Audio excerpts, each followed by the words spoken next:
I want you to know the fall wasn't that bad. It was more embarrassing than anything else. One minute I was reaching for the good teapot on the top shelf, the one Richard bought me on our anniversary trip to England, and the next my foot slipped on the little step stool, and the world went sideways. I landed with a thump and a crackle in my wrist that sounded much worse than it felt. The teapot, blessedly, was still on the shelf. I lay there for a moment on the cool linoleum of my kitchen, a 76-year-old woman staring up at a ceiling she'd had painted just last spring, and I felt a flash of irritation. Not pain, not fear, just pure, unadulterated annoyance at my own body for its sudden betrayal. That was the first betrayal of the day, but it wouldn't be the last. My children, Laura and Brian, arrived within the hour, summoned by my call. They descended upon the house like a weather system, all thunder and fuss. Laura, my daughter, her face a mask of professionally curated concern, immediately started fluttering around me, fluffing pillows, her voice an octave higher than usual. "Oh, Mom, you gave us such a scare. You shouldn't be climbing on things. You have to be more careful." Brian, my son, stood in the doorway of the living room, hands on his hips, surveying the scene, not like a loving son, but like an inspector evaluating property damage. His brow was furrowed, his lips pursed. He was already calculating. I've always known how to read my children. It's a mother's curse and her superpower. Laura feels with her face. Brian thinks with his checkbook. They took me to the emergency room, a sterile, hurried place that smelled of antiseptic and anxiety. A sprained wrist and a few impressive bruises were the official diagnosis. The young doctor, who couldn't have been more than 30, gave me a kind smile and a sling and told me to take it easy. Laura, however, used the opportunity to speak to him in a hushed, urgent tone just outside the curtain of my cubicle, a tone she thought I couldn't hear. "Is this, a sign of something more? She's been a bit forgetful lately." It was a lie, a bald-faced, venomous lie. I could remember the name of my third-grade teacher, Mrs. Albright, and the precise shade of lipstick I wore on my wedding day, a Revlon classic called Cherries in the Snow. My memory was a fortress, meticulously maintained. The real betrayal, the one that cracked the foundations of my world, came later that evening. They'd brought me home, settled me into my favorite armchair, with a cup of tea I didn't want and a blanket I didn't need. They thought I'd drifted off. My eyes were closed, my breathing slow and even. It's a trick I learned when they were toddlers, a way to get 5 minutes of peace. But I was listening. I am always listening. They were in the hallway, their voices low, serpentine whispers that coiled around the doorframe and slithered into my living room. "We can't let her stay here alone anymore, Bree," Laura said, her voice stripped of its earlier performance. This was her real voice, sharp and pragmatic. "This is the final straw. What if next time she hits her head?" I know. Brian's voice was impatient, a sound I knew well. It was the sound of a man who saw a problem not as a tragedy, but as an inconvenience, standing in the way of a solution he already had in mind. I was talking to a guy at work. His mother had a similar situation. They found a great facility, state of the art. It's expensive, but there was a pause. I could almost hear the gears turning in his head, the click, click, click of a calculator. "But if we sell the house," Laura finished for him, her whisper barely audible, but as loud as a gunshot in the silent room. "The market in this neighborhood is insane right now. We could get more than enough to cover the facility costs and set up a trust, for her care, of course. To manage her assets. My assets," the word hung in the air between them, greasy and heavy. They weren't talking about my well-being. They were talking about my wealth. The house my husband and I had poured our souls into, the nest egg we had painstakingly built over 50 years of shared life, of scrimping and saving, of turning down lavish vacations so they could have the best education. It wasn't a safety net for my old age. To them it was a jackpot, a prize to be claimed. A coldness seeped into my bones that had nothing to do with the draft from the old windows. It was an ancient glacial cold. I felt my heart, that tough, resilient muscle that had weathered the loss of my Richard, the trials of parenthood, the thousand tiny heartbreaks of a long life, constrict into a tight, painful knot. They saw a confused, helpless old woman. They saw a crumbling asset, a liability. They thought they were managing a tragedy. What they didn't know, what they couldn't possibly comprehend, was that they had just created one. In that moment, with their whispers echoing in my ears, I made a decision. It was a terrible, dangerous, and deeply satisfying decision. If they wanted a confused, helpless mother, then that is exactly what I would give them. I would let my memory fade. I would descend into the fog they so desperately wanted to see me in, and from inside that fog I would watch, I would listen, and I would prepare. The performance of my life was about to begin, and my children had just handed me the script. The first few days were a rehearsal. I started small. I'd be in the middle of a sentence, and just stop. I'd let my eyes go distant, a little unfocused, as if I were trying to catch a thought that had just fluttered past my ear. I was just about to, oh, what was I saying? I'd ask, with a small, self-deprecating laugh that seemed to delight them. They would exchange a look, a tiny knowing glance that was a mixture of pity and confirmation. See, we were right. Laura started coming over every day, a whirlwind of manufactured efficiency. She'd bring groceries I didn't need and rearrange furniture that had been in the same place for 40 years. "This is better, Mom," she'd say. "Moving a lamp gives the room a better flow." She wasn't improving the flow. She was assessing the inventory. She'd pick up my porcelain figurines, the little collection I'd started as a young bride, turning them over in her hands, her eyes not seeing the delicate artistry, but the potential price tag on an auction website. Brian would call. He wouldn't visit as often. Visits required an emotional performance he wasn't very good at. Phone calls were easier. He could be brusque, efficient. "Mom, how are you feeling? Did you take your medication? Laura tells me you had another moment today." He'd speak slowly, loudly, as if I were a tourist who didn't understand the local language. I would play my part. I'd call him by his father's name. "Oh, Richard, is that you? You sound so far away." The sharp intake of breath on his end of the line was my first taste of victory. It was a bitter, metallic taste, but it was victory nonetheless. This house, this stage for my elaborate deception, was saturated with memories, and in the quiet hours after they would leave, the ghosts of the past would rise to greet me.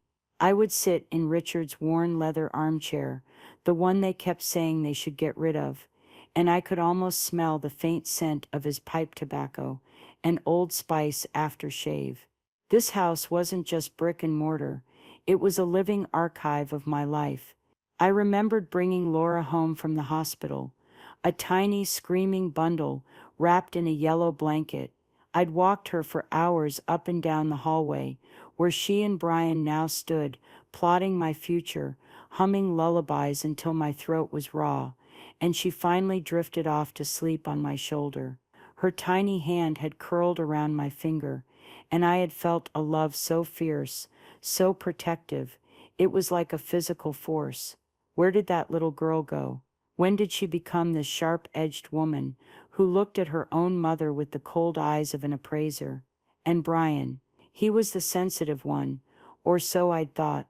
I remembered him at 10 years old, crying his eyes out in the backyard because he'd accidentally stepped on a snail. He'd built a little shoebox coffin for it and held a solemn funeral under the old oak tree. I'd held him and told him that his soft heart was a gift. Now that same heart seemed to be made of stone. I had poured so much of myself into them, into their futures. After Richard passed, it was just the three of us. I took on a second job, bookkeeping at night after my librarian shift, so Laura could go to that prestigious university she had her heart set on. The tuition was staggering, but her happiness, I thought, was priceless. I didn't tell her that for 2 years I ate nothing but soup and toast for dinner. She got her degree in communications and a good job at a marketing firm, and soon the calls for advice were replaced by calls for money to help with a down payment on a condo she couldn't quite afford. "It's an investment, Mom," she'd said. I see now she was just practicing. Brian's path was different. He was always chasing a dream, a new business venture that was guaranteed to be the next big thing. First, it was a line of artisanal dog biscuits. Then it was a subscription box for vinyl records. Each one required a small seed loan from me. "Just to get it off the ground, Mom. I'll pay you back double, I swear." The money was never paid back. His startups would fizzle out, and he'd move on to the next big idea, leaving a trail of debt that I quietly cleaned up. I did it because he was my son. I did it because Richard had made me promise, on his deathbed, to always look out for them. "They'll need you, Hillary," he'd whispered, his hand frail in mine. "Be their rock." I had tried to be their rock, but they had mistaken me for a quarry. They just kept chipping away, taking pieces for themselves, never once thinking that one day there might be nothing left. The catalyst, the moment my quiet, sorrowful act of self-preservation hardened into a weapon, happened about a month into my performance. It was a Tuesday. Laura had come over under the guise of helping me sort through some old clothes for donation. I was in the living room, pretending to be engrossed in a television program I couldn't stand, the sound of it covering the silence. I heard her moving around in my bedroom upstairs. A drawer opening, a long pause, then another drawer. I knew which one it was. My jewelry box. It wasn't full of expensive gems, just sentimental treasures. Richard's wedding band, a silver charm bracelet from my grandmother, and at the very top, in its own velvet pouch, my mother's locket. It was a simple gold oval, worn smooth with time, with a tiny, almost invisible scratch on the back where she dropped it once as a girl. Inside were two faded, miniature portraits, my mother and father on their wedding day. It was my most sacred possession. I heard Laura's footsteps on the stairs, and a moment later she was on the phone in the kitchen, her voice a low murmur. I crept to the hallway, my slippered feet silent on the runner, and I listened. It was Brian on the other end. "Did you find the policy documents?" he asked, his voice tinny through the phone's speaker. "No, not yet," Laura said, and her voice was laced with something ugly. It was acquisitive greed. "But look what I found. Grandma's old locket." There was a pause. "So," Brian asked, unimpressed, "so it's probably real gold." "For one thing," she replied, dismissively, "but more importantly, I'm taking it. She won't even notice it's gone. It's just another sign of how far gone she is. We can mention it to the lawyer, that she's losing treasured heirlooms. It builds our case." My breath caught in my throat. I pressed my back against the cool plaster of the wall, my hand flying to my mouth to stifle a gasp. She wasn't just stealing from me. She was stealing my past, my memories, and twisting them into a weapon to use against me. She was erasing me, piece by piece, while I was still alive. The television in the living room was blaring, a canned laugh track echoing through the house, a grotesque counterpoint to the desolation that was flooding my soul. In that moment, the sorrow I felt curdled into something else. It became cold, hard, and sharp. It wasn't about revenge, I told myself. It was about survival. It was about justice. But as I stood there, listening to my daughter conspire to use my mother's memory to strip me of my own life, I had to admit a new dark truth to myself. It wasn't about revenge until it was. The game had changed. They thought they were building a case for guardianship. I was about to start building a case for fraud. And my memory, the one they were so eager to see disappear, was going to be my star witness. The first step in any war is to secure your supply lines and find your allies. My children saw me as an isolated island, a feeble queen on a shrinking patch of land, with no one to turn to. They were wrong. They had forgotten about Martha.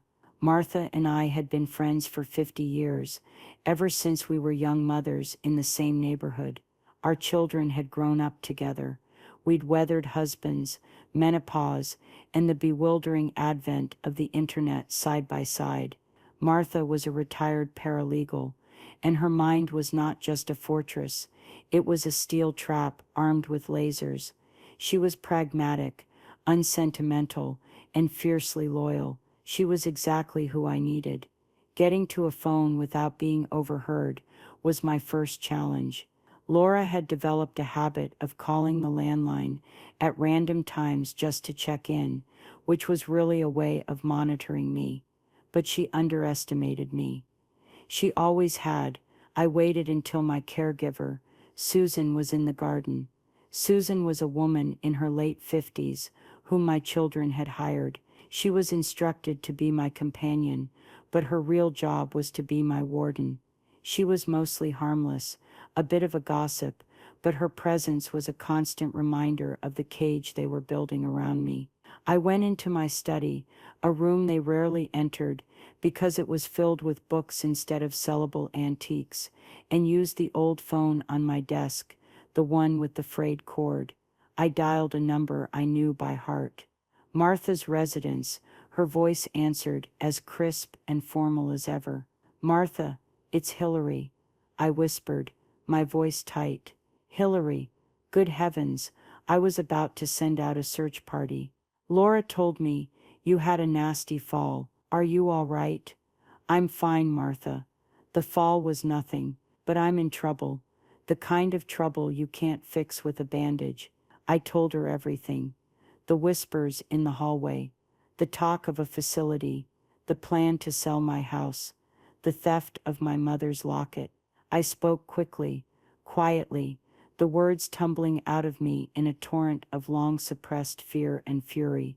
For a long time, the only sound on the other end was her steady breathing. I thought for a moment she might not believe me, that she too would think I was a confused old woman embellishing a misunderstanding. Finally, she spoke, and her voice was low and dangerous. "The little vultures," she said, and I had never loved her more. I never did like the look in that boy's eyes. He has his father's smile, but none of his warmth. She paused. "So you're playing possum. You're pretending to be senile while they plot your demise. Hillary, that is the most brilliantly insane thing I have ever heard." "Is it insane, or is it the only move I have left?"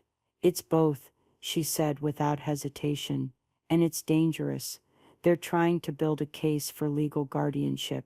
If they succeed, they'll have control over everything. Your finances, your medical decisions, where you live. You'll be a prisoner."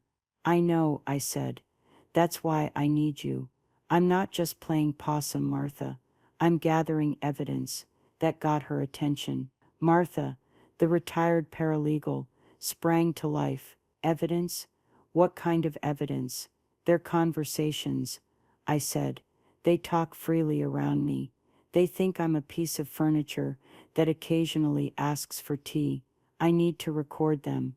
"Hillary, be careful," she warned. "In this state, you need at least one party's consent to record a conversation. That party would be you. But if you're recording them in a part of the house where you aren't present, it could be legally tricky." "It's my house, Martha. I'm always present, even when I'm in another room. And besides, they're conspiring to commit fraud against a vulnerable adult. I think a judge might see the nuance. She was quiet for another moment. You'll need good equipment, not some cheap thing from a spy shop. You need high-fidelity audio, long battery life, and something so small they'll never spot it. I know a place, an online store that sells professional-grade surveillance equipment. I'll order it. Have it delivered to my house. My next move was even more critical. I needed a lawyer, not just any lawyer, but my lawyer, Mr. Abernathy, who had handled my and Richard's estate planning for 30 years, had retired, but before he did, he had recommended a younger partner at his firm, a man named Arthur Davies.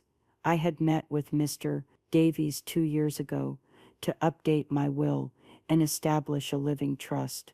He was sharp, meticulous, and had a reputation for being a shark in the courtroom. My children knew I had a will, but they had no idea about the trust or that I had retained Mr. Davies personally. They assumed my legal affairs were as dusty and neglected as they believed my mind to be. Arranging a meeting was the next hurdle. I couldn't just call him. I couldn't just leave. I had to use their own narrative against them. The next time Laura came over, I began to complain of a toothache. It was a phantom pain, but I made it real. I moaned. I held my jaw. I refused to eat anything but soup. I have to admit, quite convincing. "Oh, for heaven's sake," Laura said, exasperated, after 2 days of my performance. "I'll make you a dentist appointment. You're driving me crazy with this." "I want to see Dr. Miller," I mumbled. Dr. Miller had been my dentist for 40 years. He was also, conveniently, retired and living in Arizona. "Mom, Dr. Miller is gone. We'll find you a new one. I'll handle it." "No," I said, with the stubborn finality only the very old or the very young can muster. "I want Dr. Miller." It was the perfect diversion. While Laura was busy trying to find a new dentist who would take on a difficult new patient, I made my move. I told Susan, my caregiver, that I felt a bit better and was going to have a nap. As soon as she was occupied in the kitchen, I slipped out the back door. Martha was waiting for me a block away in her sensible Toyota. My heart was hammering against my ribs like a trapped bird. It was the first time I'd felt such a thrill of illicit freedom since I was a teenager, sneaking out to meet Richard. "You look like a fugitive," Martha said with a grim smile as I slid into the passenger seat.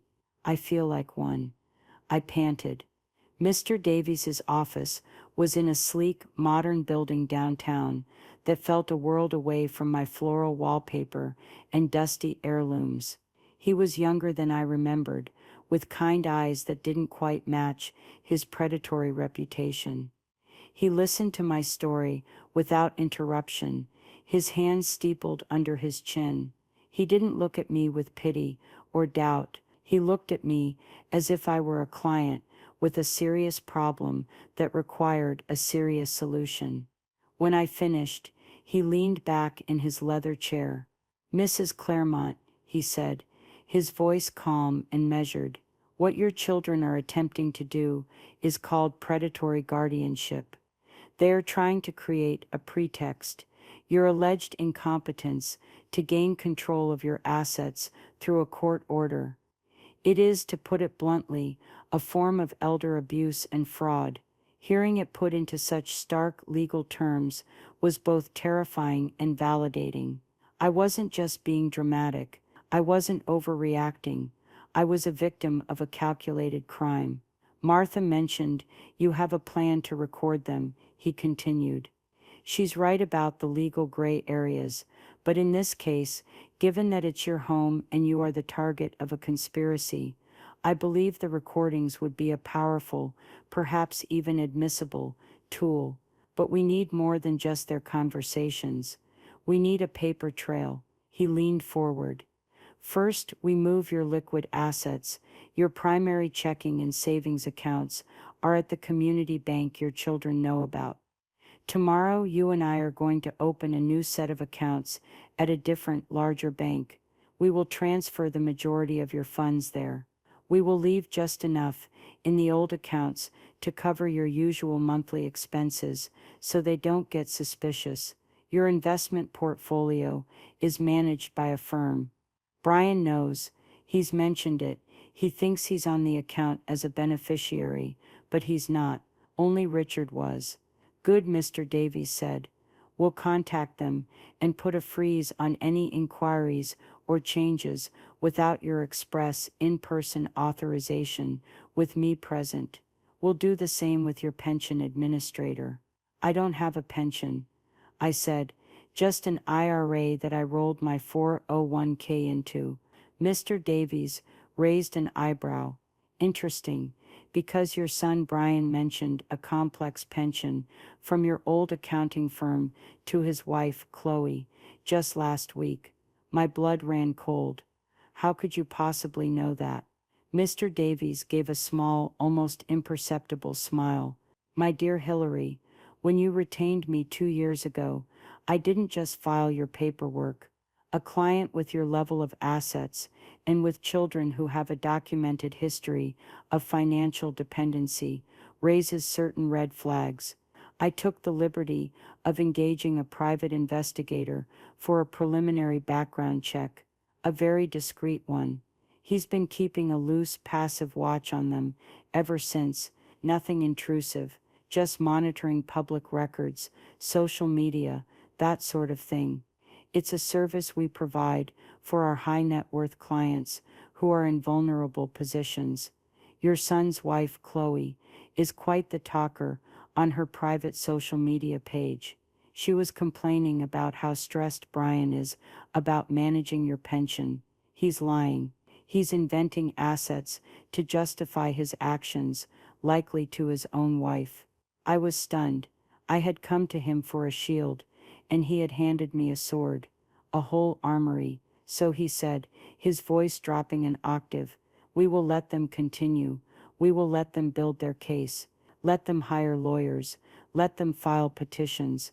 And you, Hillary, will continue your magnificent performance. You will record everything, every whisper, every phone call, every condescending remark. You are not just a helpless old woman. You are a honeypot. Lure them in. Let them get comfortable. Let them get greedy.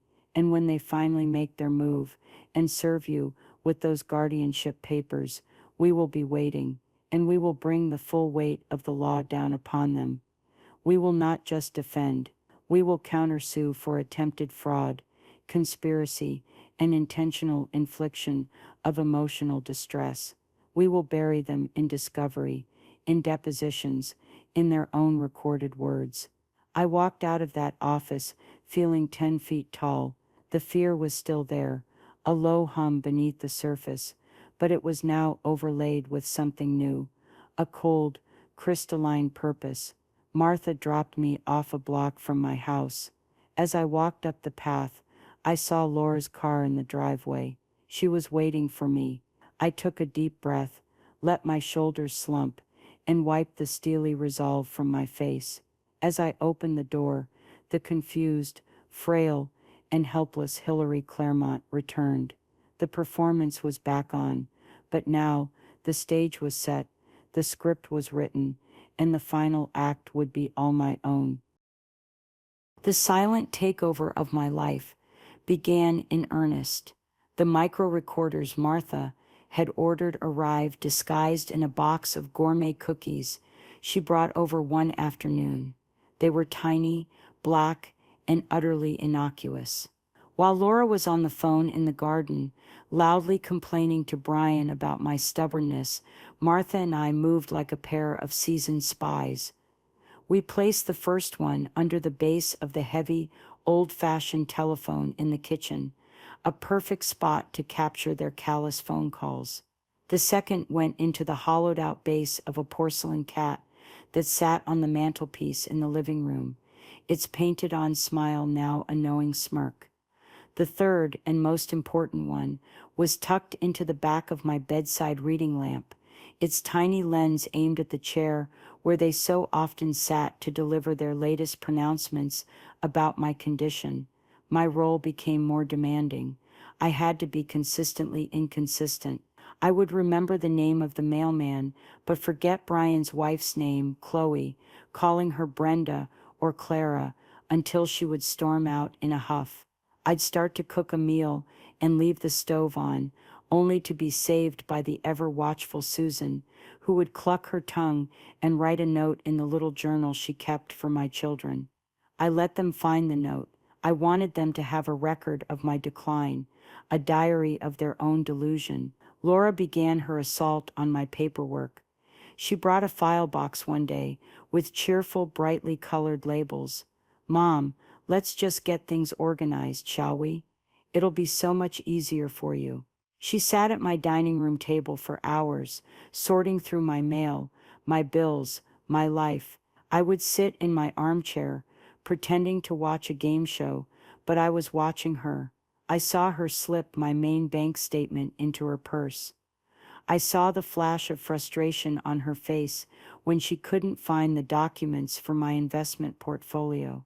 "Mom," she asked one afternoon, her voice deceptively casual, "where do you keep the papers for your retirement account? The one with Abernathy's firm?" I looked at her with a vacant stare. "Abernathy?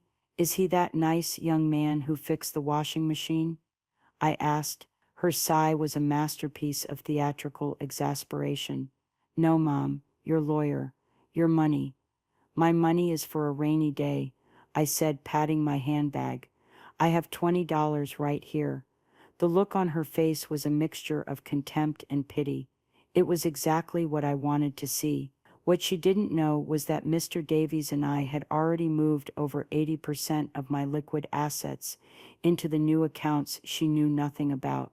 The statements she was stealing were for an account that now held just enough to cover the property taxes and my utility bills. They were chasing a ghost. Brian, meanwhile, was the advanced scout for the real estate offensive. He started bringing people by. "Just a friend, Mom," he'd say, introducing a man in a slick suit who was clearly a realtor.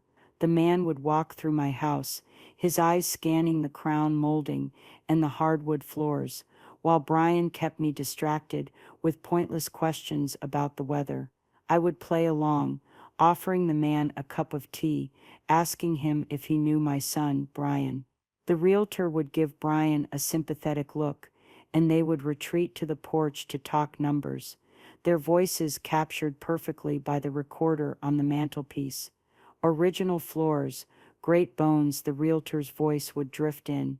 "You could get 7 figures for this easy. The land alone is worth a fortune. A quick renovation, maybe knock out this wall to create an open concept space. The owner is attached to the place," Brian would say, the false sorrow thick in his voice. "We need to handle this delicately. She's not well. We're in the process of getting power of attorney." They were carving up my life before I was even gone. They spoke of my home as if it were a carcass, and they were simply deciding who got which cut. Every recorded word was another brick in the wall of my legal defense, another nail in the coffin of their greed. The subplot I hadn't counted on was Chloe, Brian's wife. Chloe was a nervous, bird-like woman who always seemed to be apologizing for taking up space. She was ambitious in her own way, obsessed with social status and appearances, which is probably what drew her to Brian's projected confidence. She came over one day alone, bringing a potted orchid that was far too ostentatious for my simple living room.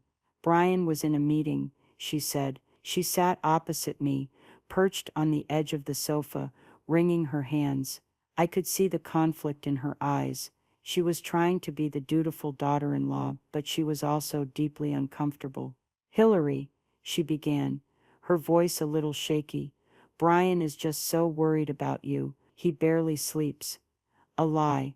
I knew from the investigator Mr. Davies had hired that Brian was sleeping just fine, especially after he'd used my loan to lease a new luxury car. He's a good boy, I murmured, my eyes distant. He is, she agreed, seizing the opportunity. He's just trying to protect you.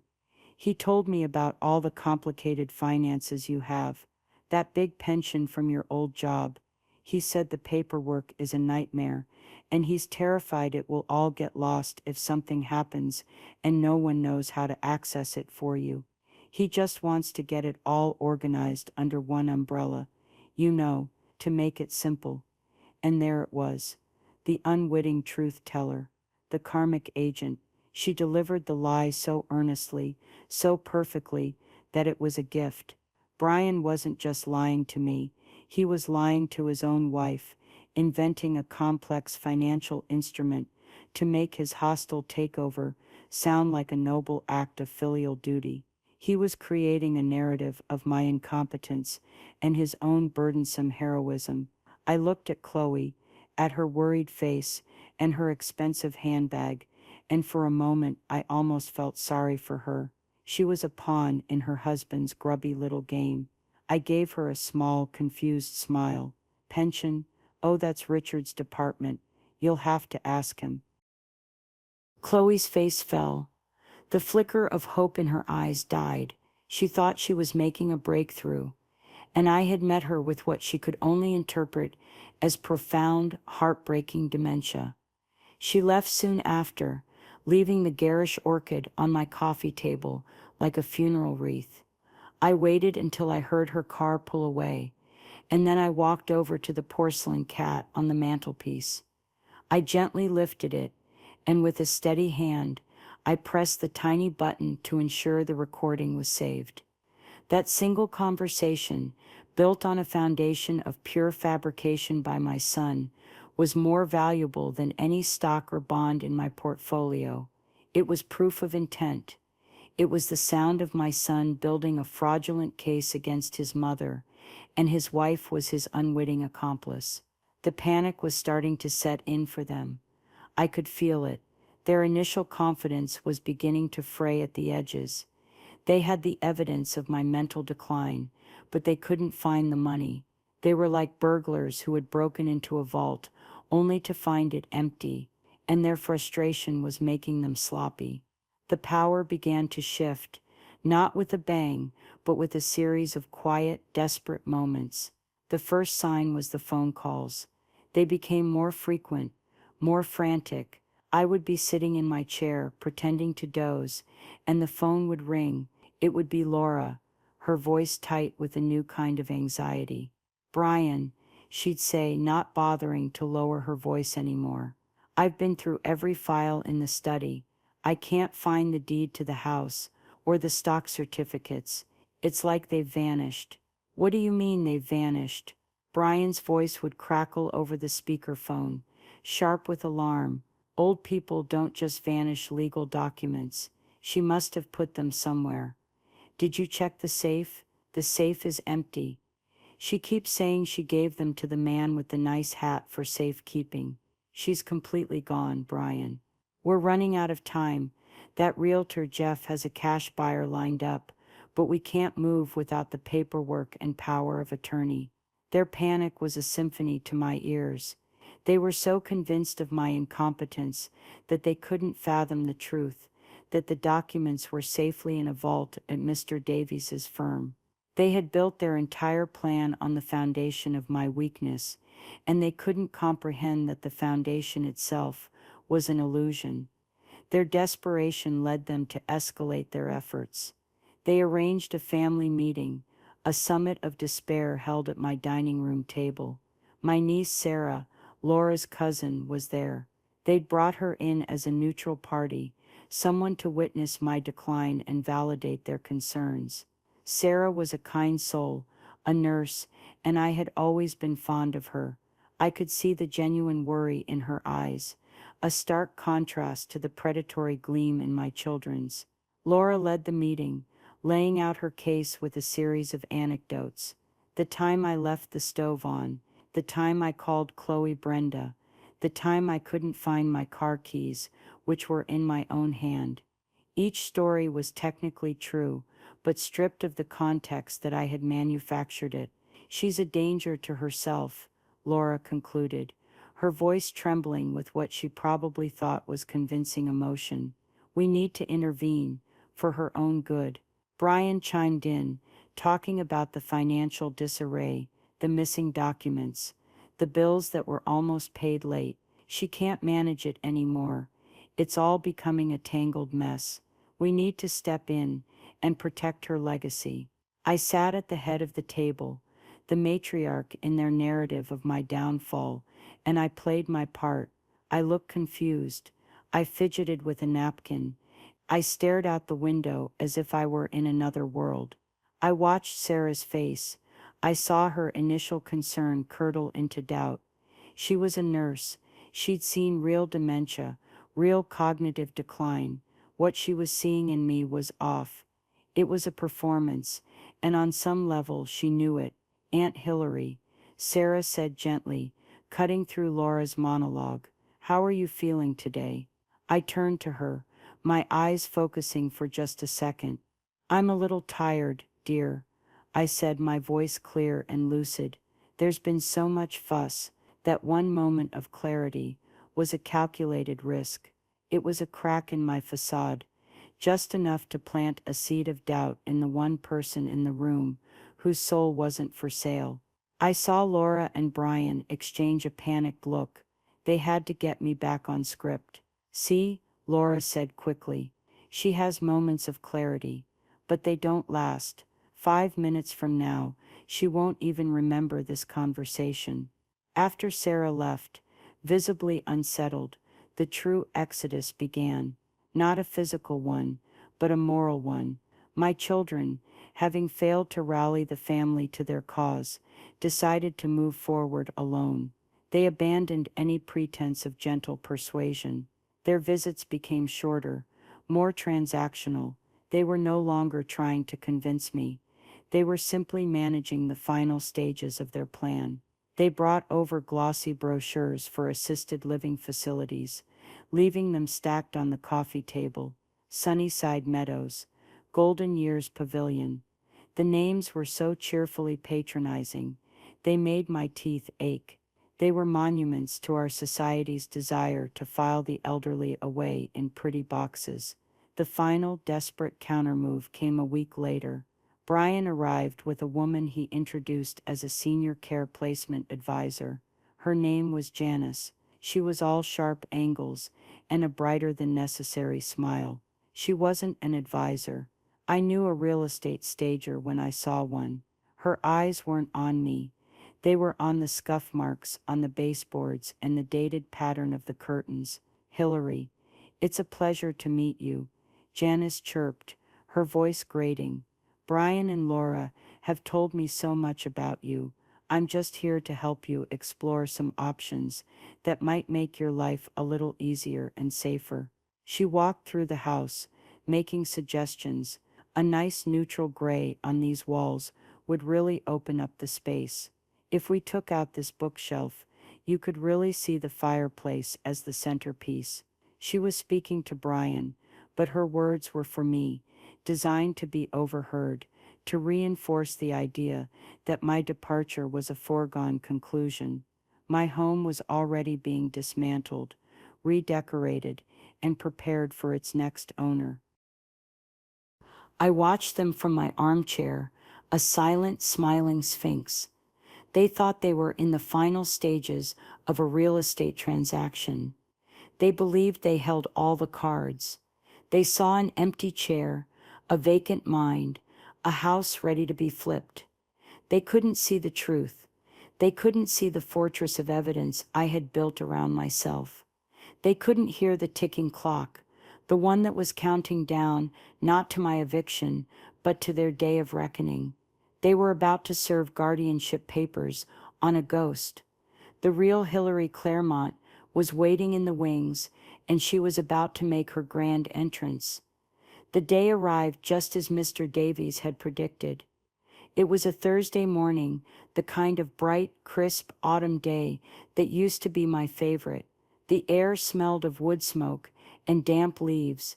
I was in my living room, dressed not in my usual faded housecoat, but in a smart wool dress and my good shoes. I had even put on a touch of lipstick. I felt a calm I hadn't felt in months. It was the calm of a general on the morning of a battle for which he is completely prepared. At precisely 10 o'clock, Laura's car pulled into the driveway. Brian's arrived a moment later. They walked up the path together, a united front of feigned solemnity. Laura was carrying a thick, official-looking manila envelope. Brian had his arm around her shoulder, a gesture of support that was so transparently false, it was almost comical. They were playing the roles of grieving children, forced to make a terrible necessary decision. I let them in. They walked into the living room and stopped short when they saw me. They had been expecting the confused woman in the stained dressing gown, not this composed, clear-eyed person sitting upright in her chair. A flicker of uncertainty crossed Laura's face, but she quickly masked it. The plan was in motion. There was no turning back. "Mom," she began, her voice soft and heavy with counterfeit sadness. "We need to have a serious talk. Please just listen with an open mind." I simply nodded, my hands folded calmly in my lap. She sat on the sofa opposite me, placing the envelope on the coffee table between us. It lay there like a snake in the grass. Brian stood behind her, his hands clasped in front of him, a posture of fake reverence. "Mom, we love you so much," Laura said, the lie tasting like ash in the air. "And because we love you, we can't stand by and watch you struggle anymore. We've spoken with doctors and with a lawyer. We've all agreed that it's time for us to step in and help you, to keep you safe." She slid the envelope towards me.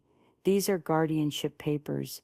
It's not what we wanted, but it's what's necessary. It just means we'll be able to manage your affairs for you, pay your bills, make your medical decisions, make sure you're in a place where you can be properly cared for." Brian cleared his throat. "It's a beautiful facility, Mom. It has a garden and a library. You'd be very comfortable there. And selling the house will ensure you have the best care money can buy for the rest of your life." They laid it all out, their whole sordid, greedy little plan, dressing it up in the language of love and concern. They spoke of my assets as a burden I could no longer carry. They spoke of my home as a risk I could no longer manage. They spoke of my life as if it were a chapter that had already ended, and they were simply writing the epilogue. I let them finish. I let the silence hang in the room for a long, heavy moment. I looked from my daughter's earnest, lying face to my son's pained, fraudulent expression, the performance of a lifetime. And I, their silent, captive audience, had seen every rehearsal, every misstep, every backstage whisper. Then I smiled.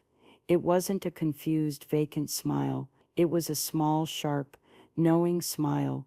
"No," I said, my voice perfectly steady, perfectly clear. "I don't think I'll be signing those." The change in the room was instantaneous. It was as if the air pressure had dropped. Laura's jaw went slack. Brian's posture of reverence collapsed, and he straightened up, a look of pure, undiluted shock on his face. "Mom," Laura stammered. What did you say? I don't think you understand." "Oh, I understand perfectly, Laura," I said, my voice rising in strength with every word. "I understand that you believe I am incompetent. I understand that you intend to have me declared as such, seize my assets, sell my home, and place me in a facility so you can divide the profits. I believe the term your realtor used was 7 figures.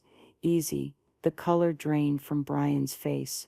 Laura's mouth opened and closed, but no sound came out.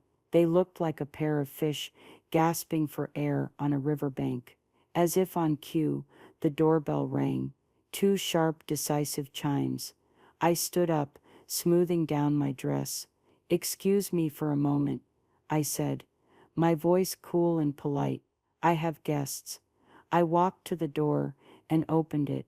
Standing on my porch was Mr. Davies, looking impeccable in a dark suit, and beside him, a stern-faced man holding a briefcase. I led them back into the living room, where my children were still frozen in their tableau of shock. "Laura Bryan," I said, a chilling formality in my voice. "I'd like you to meet my lawyer, Mr. Arthur Davies. You may remember his firm. He's been handling my affairs for the past 2 years, and this gentleman is a process server." Mr. Davies stepped forward. He didn't look at me. His eyes were fixed on Laura and Brian, and they were no longer kind. They were the eyes of the shark I had hired. "Miss Claremont, Mr. Claremont," he began, his voice like chipping ice, "you have just attempted to serve your mother with a petition for guardianship based on fraudulent claims of her incompetence. In response, I have been instructed to serve you." The process server stepped forward and handed a thick legal envelope to Laura and another to Brian. They took them with numb, trembling hands. "That," Mr. Davies continued, "is a lawsuit. We are suing you both for attempted fraud, conspiracy, and the intentional infliction of emotional distress. We are seeking significant punitive damages. Furthermore, we will be filing a motion to have all legal costs associated with this frivolous and predatory action paid by you." He gestured to the porcelain cat on the mantelpiece. "Over the past 3 months, your mother has been quietly documenting your conspiracy. We have over 80 hours of audio recordings, recordings of you planning to sell this house, recordings of you discussing how to manage your assets. We have a recording of you, Miss Claremont, boasting about stealing your grandmother's locket to use as evidence of your mother's decline. We even have a delightful recording of you, Mr. Claremont, lying to your own wife about a non-existent pension to justify your actions." He let that sink in. The silence in the room was absolute, broken only by the sound of Laura's ragged breathing. Her face had crumpled. The mask of concern was gone, replaced by a ghastly visage of pure terror. Brian looked like he was going to be physically sick. I walked over to the coffee table and picked up the guardianship papers they had brought. I held them up. "You thought you were managing a tragedy," I said, my voice quiet, but carrying the weight of all the pain and betrayal of the last few months. "You were wrong. I was managing an investigation." I looked at my children, at these two strangers who had grown in my body and been raised in my home, and I felt a profound and desolate sorrow. But the sorrow was, for the first time, for them, for the poverty of their souls, for the love they had squandered and the trust they had shattered for something as cheap and fleeting as money. "The mother you thought was gone," I said, looking them both directly in the eye, "remembers everything." And with that, I ripped their papers in half, letting the pieces flutter down onto the table like dead leaves. The charade was over. In the end, there was no dramatic courtroom battle. Mr. Davies, with his mountain of evidence, made sure of that. My children, faced with the undeniable proof of their own voices and their own greed, folded completely. Their lawyer, a man who had seemed so confident when advising them, quickly recommended they settle. They signed an agreement, a document far more binding than any guardianship papers, which stated that they would never again interfere in my financial, medical, or personal life. They relinquished any future claim as my power of attorney or executor of my estate. In exchange, I agreed not to pursue criminal charges or release the recordings to the wider family. It wasn't mercy. It was a strategic decision. I didn't want their money, and I didn't want them in jail. I just wanted them gone. I wanted my life back. The aftermath was quiet. That's the only word for it. The house, which had been filled with their manufactured drama and anxious whispers, fell silent.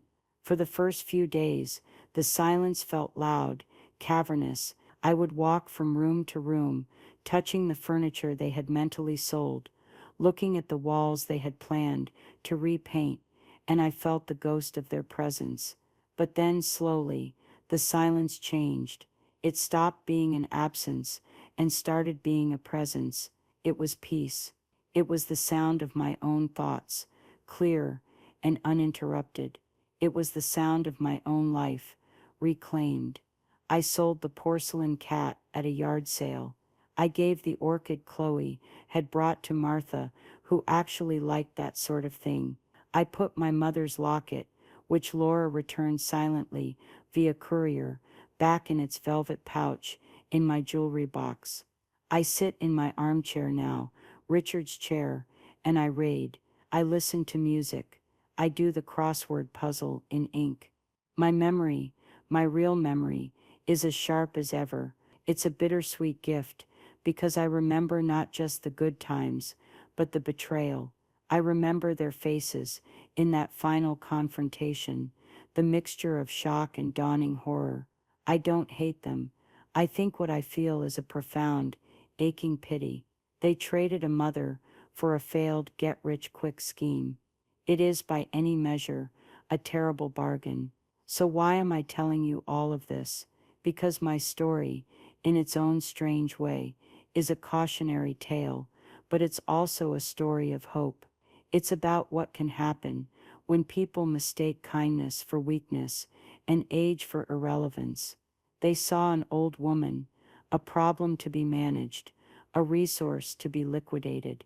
They never once saw me, Hillary, their mother. They forgot that the person who taught them how to play chess might just be a few moves ahead of them. Never let anyone write your final chapter for you. Your life, your mind, your legacy, they are yours alone. Sometimes, the quietest people in the room are the ones who are paying the most attention and being underestimated. Well, it turns out that can be the greatest advantage of all. They thought my memory was fading, but in the end it was my memory that set me free. Thank you for listening to my story. If you've ever felt overlooked or underestimated, I hope it gives you a little bit of strength.